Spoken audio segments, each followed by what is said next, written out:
तब पृथ्वी माँ, धरती माँ गाय का रूप लेकर के ब्रह्मा जी के साथ भगवान विष्णु के पास गई। उनसे बोला कि मैं अत्याचारों से, दैत्यों के अत्याचारों से बहुत त्रस्त हूं, उनका भार अब मुझसे सहा नहीं जा रहा है, आप मेरी कुछ मदद करिए। तब उन्होंने ये प्रोग्राम बनाया कि मुझे पृथ्वी पर जाके लीला करनी चाहिए, पृथ्वी का भार हल्का करना चाहिए। और इसके लिए उन्होंने आकाशवाणी करवाई कि ठीक है, मैं वहाँ आऊँगा और नंद बाबा के घर में जन्म लूँगा, मतलब वसुदेव देवी की के यहाँ जन्म लूँगा, पलूँगा नंद बाबा के घर, और अंत में उद्धव जी का वो आत्म तत्व का उपदेश करके अपने परम धाम को गमन कर गए। जब इतने शॉर्ट में सुखदेव जी ने परीक्षित जी को ये कथा सुना दी तो उनका चेहरा उतर गया। बोले ये क्या भगवान, आपने तो कथा 2 मिनट में पूरी कर दी। भगवान श्री कृष्ण वो मेरे इष्ट हैं, उनका दर्शन मैंने माँ के पेट में ही कर लिया था, उनकी लीलाएं तो मैं विस्तार से सुनना चाहता हूं। उनके विवाह के प्रसंग, उनके जन्म के प्रसंग, उन्होंने कौन कौन सी लीलाएं की, उन सबको मैं विस्तार से सुनना चाहता हूं, ऐसे मेरी तृप्ति नहीं होगी।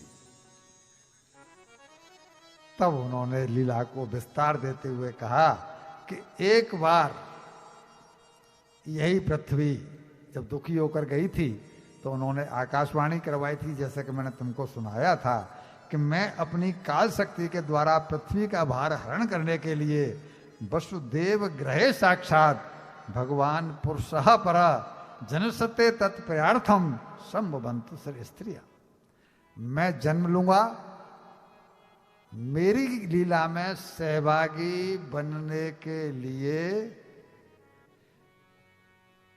जिन जिन देवताओं को मेरी लीला में सहभागी बनना है वो जाकर ब्रज में अवतार। आप सुन रहे हैं ना, ब्रजवासी कौन है? देवता लोग। भगवान ने कहा जिनको मेरी लीला में सहभागी बनना है वो जाकर के ब्रज में अवतार ले ले, और मेरी प्रिया भी मेरे साथ आएंगी, यानी राधा रानी। उनकी सेवा के लिए जिन देवियों को अवतार लेना हो वो ब्रज में जाकर गोपियों के रूप में अवतार ले लें। ब्रज में जितनी भी गोपी हैं, ग्वाले हैं, ये सब या तो देवता हैं या फिर जनकपुर की वो गोपियां थी जो भगवान के रूप पर मोहित हुई थी और उनसे कहा था कि हमें आपका संग चाहिए, वो हैं, या फिर ऋषि हैं, या फिर अवध की गोपियां हैं जो उन पर मोहित हुई थी।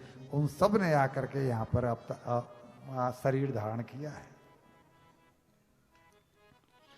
तत्प्रियार्थम सुरस्त्रिय, सारी देवियां मेरी प्रिया राधा जी के जाके लिए स्थान ले लें वहां पर। अब आती है वसुदेव देवकी के विवाह की लीला।